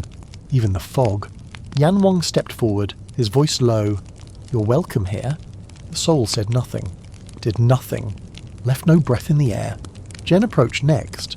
Hi, she whispered, holding out a marker and a ribbon. Want to make something. Still nothing. She placed the items gently on the floor and backed away. The soul remained, unmoved, unrecorded, not resisting, not accepting, just there. Jin watched. It's not unfinished. Me added, it's unbegun. Yan Wang tried to read its scroll. There was none. Not blank, not burned, never made. How can a soul exist without story, he asked. Jen tugged his sleeve. Maybe it was never given the chance. So they gave it one, not all at once. A breath, a colour, a note of music. Jen danced. Mi sang. Jen meditated beside it for 3 days. Yan Wang wrote a single word on a piece of cloth. Welcome. He didn't offer judgment. He offered invitation. The soul flickered. Just once. A shimmer at its edges. Jen whispered. It's listening. But days passed, then weeks. Still, no scroll appeared. The archive grew anxious. Not afraid. Eager. This was their deepest unknown. Until one morning. The scarf on Jen's shoulders shifted. One end untied itself. and floated toward the soul. Wrapped gently around its form, the soul shimmered, then moved. A step, only one, toward the shelves, toward the place where stories wait. Yan Wang didn't speak. He only nodded. And for the first time, the soul placed something down. Not a scroll, a single thread. White, frayed, tied in a loop. And slowly, other stories began to tie themselves to it. Memories without names, moments without words, traumas untold, dreams uncaught. The thread grew, not in length, in gravity. It became a nexus, not a tale, a tapestry. Shen named it. The beginning that waited, the soul remained silent. But when Jen tied a bell to the thread's end, it rang softly, as if to say, "I'm here," and the archive, for once, did not record it. It simply let it be. The archive pulsed, not with energy, with echo. Thousands of scrolls rustled like leaves in soft wind. Threads shimmered in the fog, tied to laughter, to pain, to songs only remembered when someone forgets their humming. Yan Wang stood at the centre of it all, not above, among. Jen slept, curled in a hammock of stitched myths. Mei was painting regret into gold leaf. Jian tuned silence like an instrument. Yan Wang walked through it quietly, not inspecting, remembering. Every corner of the archive whispered what he used to be. Warden, judge, feared. He had worn authority like a second skin, cold, commanding, comforting in its predictability. But now his robes felt lighter, his hands less certain, his voice softer, not weaker, wider. He had not changed. He had become. One evening, he stood by the fog pool, the very first scroll still sealed beneath its surface, the judgment scroll. He had not opened it in centuries. He thought about it often, not with dread, with distance. What would you do with it now? May asked beside him. I don't know, he said. Maybe read it, maybe rewrite it. Maybe let it rest, Ian added, joining them. Jen appeared, a ribbon in her hair that glowed like forgiveness. Or let someone else write the next one. They stood together. God, mortals. Something in between. Yan Wang reached into the fog. But not for the scroll, for a stone. Smooth, plain. He held it up. This, he said, is my final record. Not parchment, not ink, just presence. He placed the stone among the scrolls, no name carved, no date. But anyone who touched it felt a warmth, a welcome, and a whisper. Your turn. From then on, Yan Wang became a guide in smaller ways. A glance across a crowded market, a hand steadying a grieving shoulder, a silence that held space, not power. And in dreams, he was no longer robed. Just a man, carrying a ribbon, asking, would you like to begin? The gods didn't mourn his transformation. They learned from it. Some stepped down, some stepped closer, none stepped away. The archive would continue, not because of him, but because of all who now understood. A story doesn't need an ending to be worth remembering. Sometimes, it just needs to be heard. And so, Yan Wang watched, not over death, but over becoming. The fog stirred before the sun rose, not with chill, with curiosity. Jen woke before the bell rang. She always did. But today felt different, not heavy, not urgent, ripe, the kind of morning that makes you feel like something's about to start. Even if no one says so, she wandered barefoot through the archive, her scarf trailing behind, catching stories like a net. At the centre, the fog pool shimmered. A scroll floated to the surface. Not white, not gold. Rainbow thread bound its edges. It pulsed softly. Like a heartbeat, Jen approached, touched it. Heard it, but no voice came, only invitation. She unrolled it. Blank, of course. She smiled. Yan Wang appeared beside her. No robes, just his ribbon, tied now around his wrist like an old promise. You know what this means, he said. Shen nodded. Time to write my own. He didn't instruct, didn't warn, didn't hand her a pen. He just sat beside her and waited. She didn't write immediately. She wandered, asked questions, watched others create, watched others stop, and start again. She visited the corner where the unnamed soul still lingered, now surrounded by layers of stitched breath and bell-laced silence. She knelt beside it and whispered, "What would you write?" The soul didn't reply, but a scarf quivered, and a thread unravelled itself floating gently onto her scroll. It shimmered blue, not sad, brave. Then May came, painted a line of gold across the top. Jin added silence to the spaces between her lines. Even the Jade Emperor sent a single sentence. "Start what you want. End when you're ready." Jen finally picked up a brush, dipped it in fog, and wrote her first line. "This will not be a record." Then a second. "It will be a rhythm," and the scroll sang. Not loud. Enough. Yan Wang watched her hands move, not mimicking his, answering hers. When she paused, he whispered, "Do you know what this means?" "Yes," she said. "The archive is changing again." He nodded. "You're not just part of it now," he said. "You are it." Jen didn't cry. She giggled. "Well then," she grinned, "I guess I better build more hammocks." And that day, the fog carried a new kind of story. Not about endings, not about justice, not even about memory. A story about rhythm, becoming, again and again. The soul arrived without story, without stillness, without sound, where the others shimmered with fragments. This one seemed made of static, a dull, grey hum in the shape of a person. Not pain, not sorrow, not fear, just numb. Jen met it at the edge of the archive's new wing. "Hi," she said softly. No response. She offered ribbon. It frayed in her hand. She tried song. The air flattened around her voice. Even her scarf, ever responsive, stilled. It unnerved her.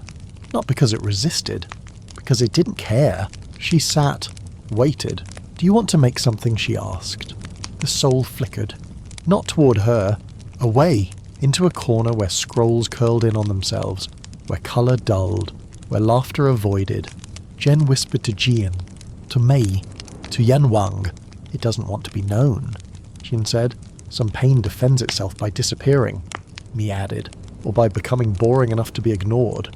Yan Wang looked deeper. "It's not defensive," he said. "It's given up." Jen clenched her fists. "That's not fair." "No," Yan Wang said, "it's not. They tried everything. A room of mirrors, of stories written only in scent, a scroll that glowed only when touched by someone else's hand." The soul flickered once, then dimmed. Jen cried. She hadn't cried in the archive before, but now she knelt before the soul and placed her scarf down. "Every thread, every stitch. Take it," she whispered. "I'll make another." No reaction until the thread vanished, unravelled into the soul's core.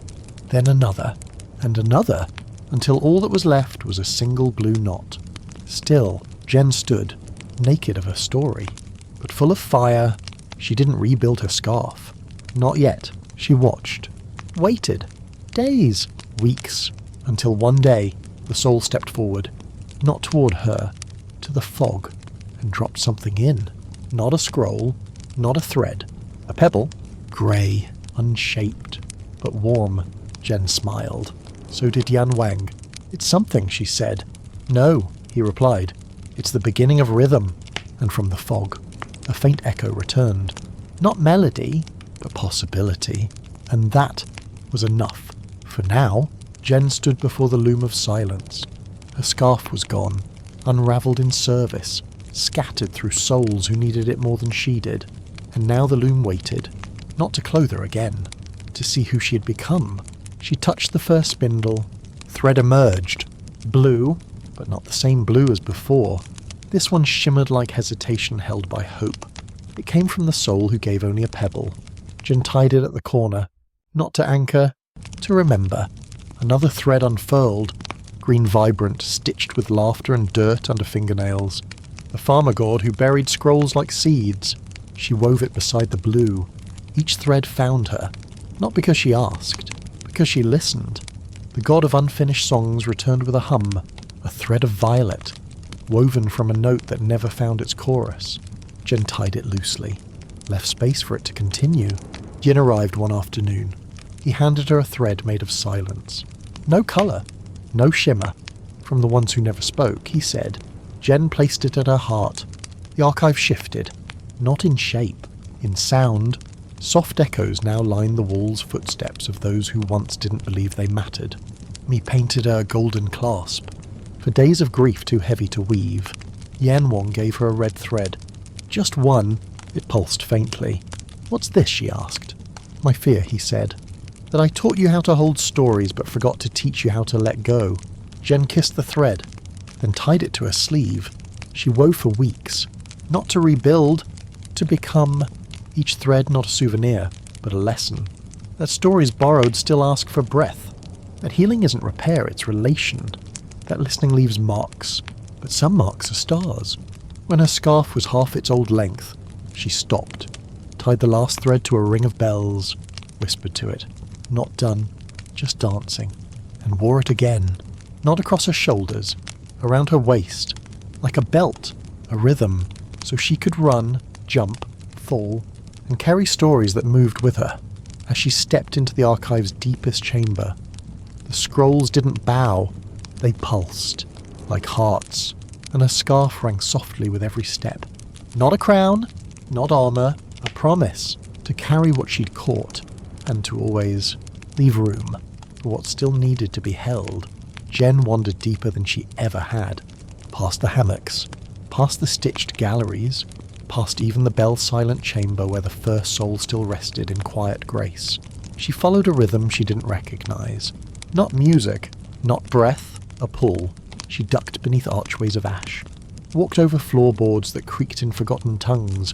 The air grew dense, not heavy, intentional, until she reached a door, simple, stone, sealed not by lock but by story. No hinges, no handle, only a marker thread stitched into the stone grey. Coiled like a spiral paused mid-motion, Jen placed her hand on it. The thread pulsed, not open, not resist, just asked, "Are you sure?" She whispered, "No," and it let her in anyway. Inside was a single scroll. No dust, no age, suspended in the centre of a chamber with no corners. The scroll spun slowly, like it was waiting for someone to ask the right question. Jen approached. Whispers filled the space. Not voices, possibilities. "What are you—" The scroll shimmered, then answered not in sound, in feeling. Regret, hope, finality, freedom, choice. Yan Wang appeared behind her, breath caught in his chest. "I thought this was lost. You knew about it. I sealed it, long before you." "Why?" "Because it is the only scroll that writes a story backward." Jen turned. "What does that mean?" "It lets you rewrite what's already been lived." She stared at it, terrified, tempted. "It's too powerful," he said. "Too risky.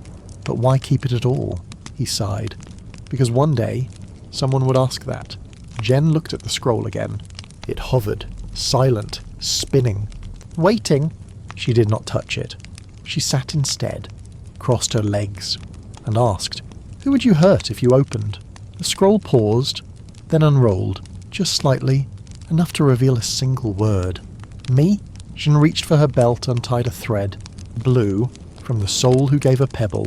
She tied it to the scroll's edge, not to bind, to remind that even backward stories deserve forward care. She stood, did not open the scroll, but left the door ajar, so choice could breathe, and that, she thought, was powerful enough. When Jen returned, the archive was different. Not broken, not wrong, just unfamiliar. The hammocks had become ladders. The scrolls floated, unanchored, moving in constellations like migrating birds. Even the fog hummed in a new key. At first, she thought she was dreaming, but then a laugh echoed from the west wing, a laugh not hers. Sharp, playful, syncopated. She followed it, past murals painted upside down, past story knots tied into braids that tugged gently at her belt as she walked. The central hall was full, not crowded, brimming, and in the middle stood a new figure, young, tall, wrapped in tapestries made not of thread but woven ink. His name was Rui. He bowed to her, grinned. "Jen?" "Right." "Yes," she said cautiously. "I've heard your rhythm," he said. "It's lovely, but I think the archive wanted a chorus." Jen blinked. He wasn't arrogant. He wasn't trying to replace. He was trying to respond. Still, she felt her pulse falter. "Who invited you?" The same way it invited you, Rui said. I listened. Jen nodded slowly, watched him spin a scroll mid-air.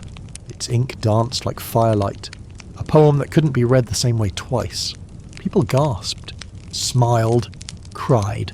Her rhythm was quieter, more grounding, more deliberate. This one flew, and the archive, it lifted with him. Yan Wang stepped beside her. He's not wrong. I know, she whispered. It's just strange. You changed it once. He said, now someone else is changing it too. Is that okay? He smiled. Is it ever not? Jen approached Rui, studied his scrolls. They pulsed. Fast, brilliant, and very different from hers. She extended her belt the rhythm scarf toward him. He tied one thread of ink to it, and she laughed. The bells chimed, not in harmony, in contrast, and it worked. Because stories don't need to match. They need to meet. That night the archive sang a duet, and Jen danced. Not to lead, not to follow, to join. And as she moved, she felt the scrolls pulse in a way she hadn't felt in years. Excited, alive, open, like every story ever written was just a rehearsal for the one they were about to write. Together. It began with a hum neither of them made. Not voice, not instrument, something beneath the archive. A resonance, like the heartbeat of a mountain dreaming. Jen heard it first in her scarf. Rui felt it in his teeth. They met in the Hall of Mirrors, scrolls fluttering around them in confusion. What is that? Rui asked. Jen closed her eyes. Something old. They followed it. Past the rhythm rooms, past the fog forges, into a stairwell none remembered building. Down, down, until the archive stopped being archive, and became cave. Veins of light pulsed in the stone. Not runes, breath. The hum deepened. Rui pressed a scroll to the wall.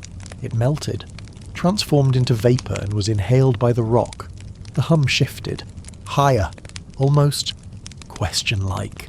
Jen whispered. It's not asking us to listen. What then? To respond. So she did, with silence. She sat, breathed, let her scarf rest on the stone. The hum vibrated differently. Not louder, closer. Rui knelt, tapped his fingers against the ground. Drums without drums, a rhythm before rhythm. The pulse answered, in waves, not sound, temperature, memory. Meaning without form, Jen saw a vision, not of gods, of breath becoming language. Hands forming symbols, a mother humming to her child before words were ever taught. The first story was not told. It was felt. She reached for Rui's hand. They both placed palms flat to the stone, and the archive did something it had never done before. It remembered something it never recorded. A pre-story, a proto-tale, an essence. And from that breath, a thread formed. Gold grey, not woven, grown. Jen took it, wrapped it around her wrist. Rui let it touch his ink, and the ink changed. Less sharp, more echo, more beginning. When they returned, no scroll could hold what they'd found. So they didn't try. They hummed, softly, together, and every scroll that heard it loosened, like a long-held breath, being exhaled. For the very first time, the bells didn't ring. The fog didn't stir. The Jade Emperor arrived like a question without punctuation. Jen sensed him first, not with fear, but with pressure. Like the air holding its breath. Rui bowed. Jen didn't. She stepped forward instead, offered her rhythm scarf, and said, "You're early." The Emperor smiled. Not politely. Genuinely. "I wasn't sure I'd be welcome." Jen shrugged. "You're not sure of a lot lately, are you?" He didn't deny it. "I came to listen," he said. "No decrees," Rui asked. "No robes," the Emperor answered. And indeed he wore plain linen, his crown gone. He wandered the archive, touched nothing, watched everything. A soul stitched itself into a lullaby beside him. He nodded. Another carved a scroll into a seed and buried it in the fog. He wept. Hours passed, or maybe years. Then he sat, cross-legged, between Jen and Rui. "I once believed truth was what I decided," he said. "Wasn't it?" Rui asked. "It was." The Emperor said, "but only because others believed it too." He looked at Jen. "Now they believe you." Jen didn't flinch. "And you're afraid of that." Yes. Why? Because belief makes things real, and reality is hard to hold. Silence. Then the Emperor reached into his sleeve, pulled out a scroll, old, sealed, marked only with one symbol, a mirror. I want to ask you a question, he said, but I don't want to know the answer. Jen tilted her head. Then don't ask it. I must, he said, because you must answer it. Rui leaned forward. The Emperor unrolled the scroll. Inside, a single phrase. What happens when the archive lies? Jen didn't breathe. Rui went pale. The fog froze. Scrolls paused.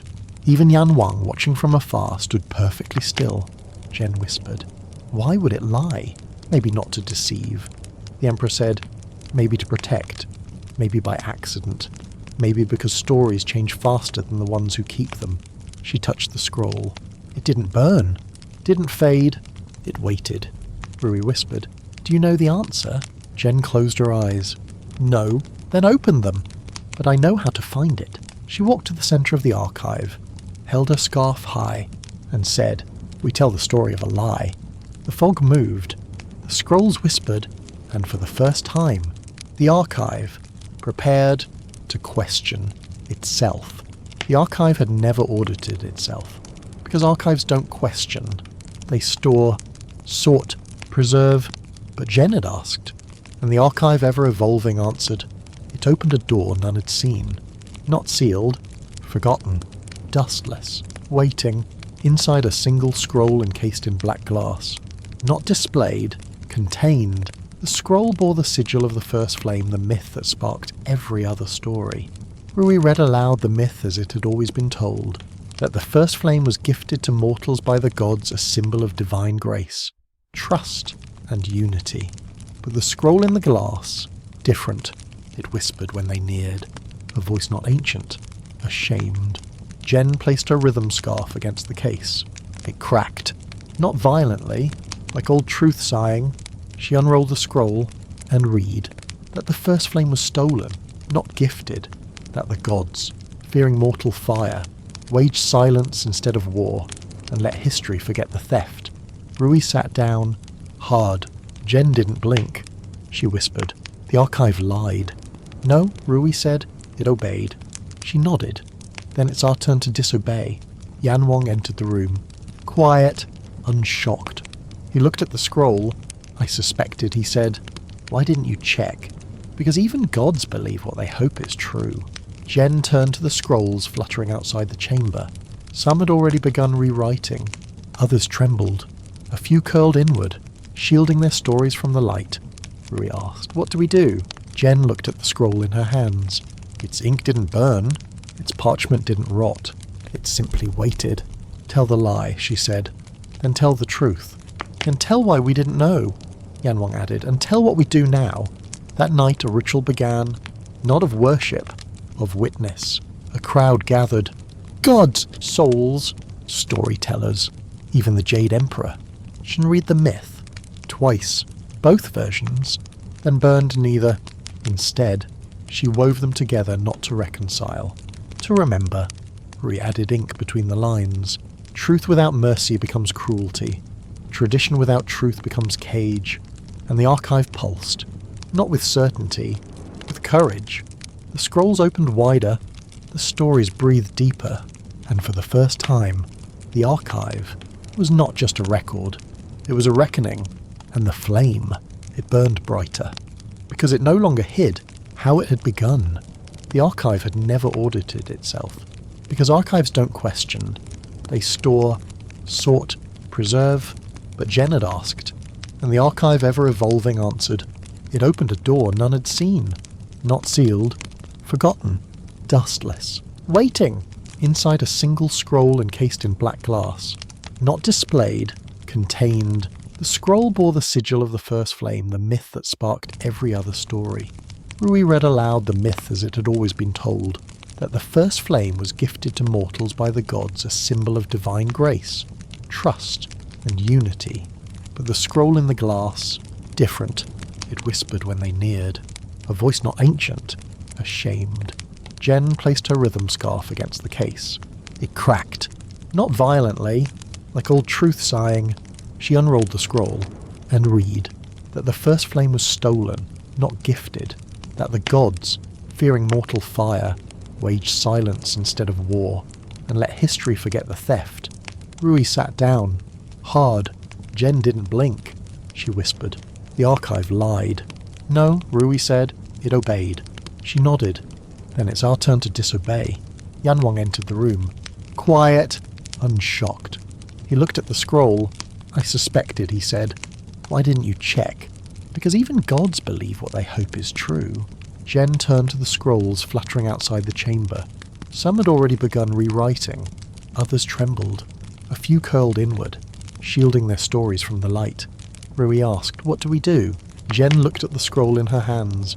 Its ink didn't burn. Its parchment didn't rot. It simply waited. Tell the lie, she said. Then tell the truth. Then tell why we didn't know. Yan Wang added, and tell what we do now. That night, a ritual began. Not of worship, of witness. A crowd gathered. Gods, souls, storytellers, even the Jade Emperor. She read the myth. Twice. Both versions. Then burned neither. Instead, she wove them together not to reconcile. To remember. Rui added ink between the lines. Truth without mercy becomes cruelty. Tradition without truth becomes cage. And the archive pulsed. Not with certainty. With courage. The scrolls opened wider. The stories breathed deeper. And for the first time, the archive was not just a record. It was a reckoning. And the flame, it burned brighter. Because it no longer hid how it had begun. The fog was softer now. Not thick. Not hiding. Just gentle. Like a curtain drawn back.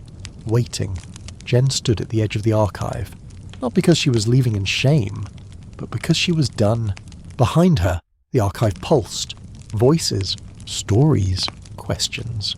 Rhythms braided with threads she'd never touched, and that made her proud. Rui waved. So did the figure with no name, now known for what they'd made. Yan Wang approached. Offered her a scroll. Empty. Your turn, he said. She shook her head. I've written enough. He nodded. Didn't press. Instead, handed her a ring. Of bells. Her own scarf returned to her rewoven not with thread, but with echoes. She tied it at her waist. It chimed. Not a melody. A farewell.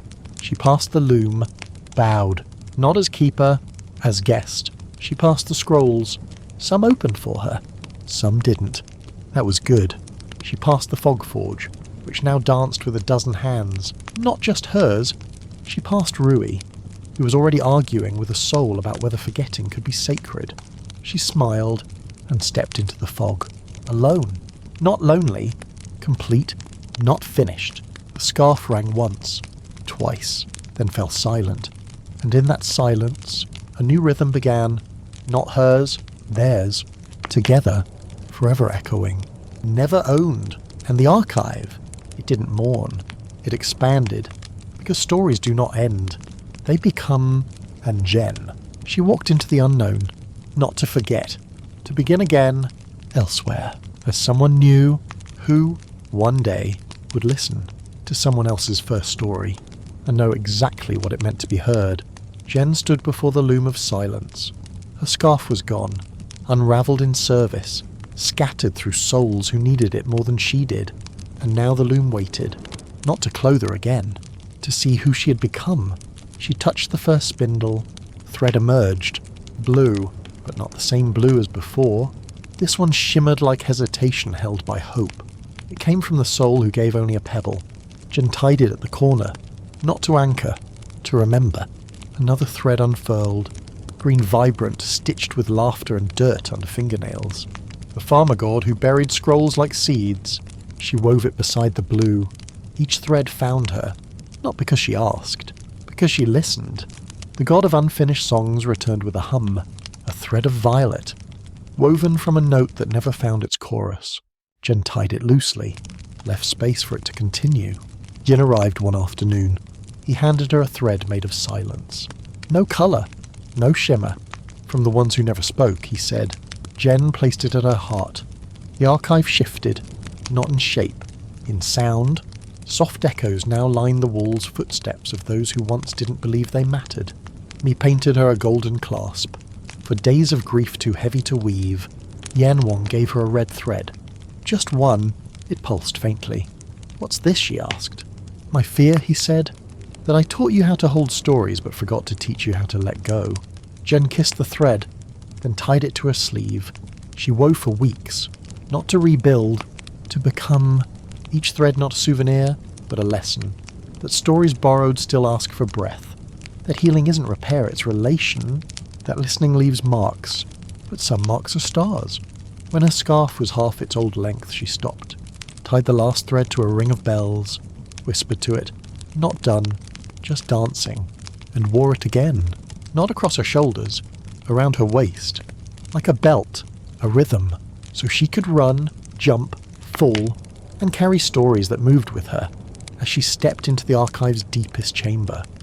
The scrolls didn't bow, they pulsed, like hearts, and her scarf rang softly with every step.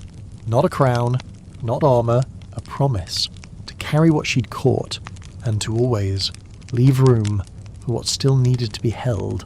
Jen wandered deeper than she ever had, past the hammocks, past the stitched galleries, past even the bell-silent chamber where the first soul still rested in quiet grace. She followed a rhythm she didn't recognize. Not music, not breath, a pull. She ducked beneath archways of ash, walked over floorboards that creaked in forgotten tongues. The air grew dense, not heavy, intentional, until she reached a door. Simple, stone, sealed not by lock but by story. No hinges, no handle, only a mark, a thread stitched into the stone grey. Coiled like a spiral paused mid-motion. Jen placed her hand on it. The thread pulsed. "Not open, not resist." Just asked, "Are you sure?" She whispered, "No," and it let her in anyway. Inside was a single scroll. No dust, no age, suspended in the centre of a chamber with no corners. The scroll spun slowly, like it was waiting for someone to ask the right question. Jen approached. Whispers filled the space. Not voices, possibilities. "What are you?" The scroll shimmered, then answered not in sound, in feeling. Regret, hope, finality, freedom, choice. Yan Wang appeared behind her, breath caught in his chest. "I thought this was lost. You knew about it. I sealed it. Long before you. Why? Because it is the only scroll that writes a story backward." Jen turned. "What does that mean?" "It lets you rewrite what's already been lived." She stared at it, terrified, tempted. "It's too powerful," he said. "Too risky. But why keep it at all?" He sighed. "Because one day, someone would ask that." Jen looked at the scroll again. It hovered, silent, spinning, waiting. She did not touch it. She sat instead, crossed her legs, and asked, "Who would you hurt if you opened?" The scroll paused, then unrolled, just slightly, enough to reveal a single word. "Me." Jen reached for her belt, untied a thread. Blue, from the soul who gave a pebble. She tied it to the scroll's edge. Not to bind, to remind that even backward stories deserve forward care. She stood, did not open the scroll, but left the door ajar so choice could breathe. And that, she thought, was powerful enough. When Jen returned, the archive was different. Not broken, not wrong, just unfamiliar. The hammocks had become ladders. The scrolls floated, unanchored, moving in constellations like migrating birds. Even the fog hummed in a new key. At first, she thought she was dreaming, but then a laugh echoed from the West Wing, a laugh not hers. Sharp, playful, syncopated. She followed it, past murals painted upside down, past story knots tied into braids that tugged gently at her belt as she walked. The central hall was full, not crowded, brimming, and in the middle stood a new figure, young, tall, wrapped in tapestries made not of thread, but woven ink. His name was Rui. He bowed to her, grinned. "Jen right." "Yes," she said cautiously. "I've heard your rhythm," he said. "It's lovely, but I think the archive wanted a chorus." Jen blinked. He wasn't arrogant. He wasn't trying to replace. He was trying to respond. Still, she felt her pulse falter. "Who invited you? The same way it invited you," Rui said. I listened. Jen nodded slowly, watched him spin a scroll mid-air, Its ink danced like firelight, a poem that couldn't be read the same way twice. People gasped, smiled, cried. Her rhythm was quieter, more grounding, more deliberate. This one flew, and the archive, it lifted with him. Yan Wang stepped beside her. "He's not wrong." "I know," she whispered. "It's just strange. You changed it once." He said, "Now someone else is changing it too. Is that okay?" He smiled. "Is it ever not?" Jen approached Rui, studied his scrolls. They pulsed, fast, brilliant, and very different from hers. She extended her belt, the rhythm scarf, toward him. He tied one thread of ink to it, and she laughed. The bells chimed. Not in harmony, in contrast. And it worked. Because stories don't need to match. They need to meet. That night, the archive sang a duet, and Jen danced. Not to lead, not to follow, to join. And as she moved, she felt the scrolls pulse in a way she hadn't felt in years. Excited, alive, open, like every story ever written was just a rehearsal for the one they were about to write. Together. It began with a hum neither of them made. Not voice, not instrument, something beneath the archive. A resonance, like the heartbeat of a mountain dreaming. Jen heard it first in her scarf. Rui felt it in his teeth. They met in the Hall of Mirrors, scrolls fluttering around them in confusion. "What is that?" Rui asked. Jen closed her eyes. Something old. They followed it, past the rhythm rooms, past the fog forges, into a stairwell none remembered building. Down, down, until the archive stopped being archive, and became cave. Veins of light pulsed in the stone. Not runes, breath. The hum deepened. Rui pressed a scroll to the wall. It melted, transformed into vapor and was inhaled by the rock. The hum shifted. Higher, almost question-like. Jen whispered, "It's not asking us to listen." What then? To respond? So she did. With silence. She sat, breathed, let her scarf rest on the stone. The hum vibrated differently. Not louder, closer. Rui knelt, tapped his fingers against the ground. Drums without drums. A rhythm before rhythm. The pulse answered. In waves. Not sound. Temperature. Memory. Meaning without form. Jen saw a vision. Not of gods, of breath becoming language. Hands forming symbols. A mother humming to her child before words were ever taught. The first story was not told. It was felt. She reached for Rui's hand. They both placed palms flat to the stone, and the archive did something it had never done before. It remembered something. It never recorded. A pre-story, a proto-tale, an essence, and from that breath, a thread formed. Gold grey, not woven, grown. Jen took it, wrapped it around her wrist. Rui let it touch his ink, and the ink changed. Less sharp, more echo, more beginning. When they returned, no scroll could hold what they'd found. So they didn't try. They hummed, softly, together, and every scroll that heard it loosened, like a long-held breath, being exhaled for the very first time. The bells didn't ring. The fog didn't stir. The Jade Emperor arrived like a question without punctuation. Jen sensed him first, not with fear, but with pressure, like the air holding its breath. Rui bowed. Jen didn't. She stepped forward instead, offered her rhythm scarf, and said, "You're early." The Emperor smiled, not politely, genuinely. "I wasn't sure I'd be welcome." Jen shrugged. "You're not sure of a lot lately, are you?" He didn't deny it. "I came to listen," he said. "No decrees?" Rui asked. "No robes," the Emperor answered, and indeed he wore plain linen, his crown gone. He wandered the archive, touched nothing, watched everything. A soul stitched itself into a lullaby beside him. He nodded. Another carved a scroll into a seed and buried it in the fog. He wept. Hours passed, or maybe years. Then he sat, cross-legged, between Jen and Rui. "I once believed truth was what I decided," he said. "Wasn't it?" Rui asked. "It was," the Emperor said, "but only because others believed it too." He looked at Jen. "Now they believe you." Jen didn't flinch. "And you're afraid of that?" "Yes." "Why?" "Because belief makes things real, and reality is hard to hold." Silence. Then the Emperor reached into his sleeve, pulled out a scroll, old, sealed, marked only with one symbol a mirror. "I want to ask you a question," he said, "but I don't want to know the answer."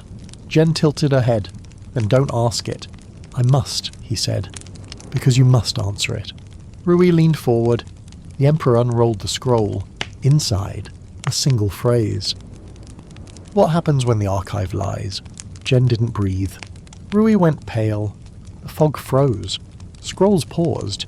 Even Yan Wang, watching from afar, stood perfectly still. Jen whispered, "Why would it lie? Maybe not to deceive." The Emperor said, "Maybe to protect. Maybe by accident. Maybe because stories change faster than the ones who keep them."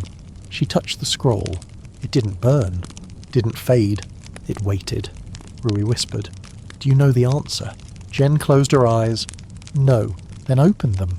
"But I know how to find it." She walked to the center of the archive, held her scarf high, and said, "We tell the story of a lie." The fog moved. The scrolls whispered, and for the first time, the archive, prepared to question itself. The archive had never audited itself. Because archives don't question, they store, sort, preserve. But Jen had asked, and the archive, ever evolving, answered. It opened a door none had seen.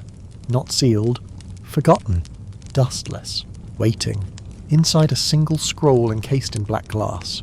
Not displayed, contained, the scroll bore the sigil of the first flame, the myth that sparked every other story. Rui read aloud the myth as it had always been told, that the first flame was gifted to mortals by the gods, a symbol of divine grace, trust, and unity. But the scroll in the glass, different, it whispered when they neared, a voice not ancient, ashamed. Jen placed her rhythm scarf against the case. It cracked, not violently, like old truth sighing. She unrolled the scroll and read that the first flame was stolen, not gifted, that the gods, fearing mortal fire, waged silence instead of war, and let history forget the theft. Rui sat down, hard. Jen didn't blink. She whispered. The archive lied. No, Rui said. It obeyed. She nodded. Then it's our turn to disobey. Yan Wang entered the room. Quiet, unshocked. He looked at the scroll. I suspected, he said. Why didn't you check? Because even gods believe what they hope is true.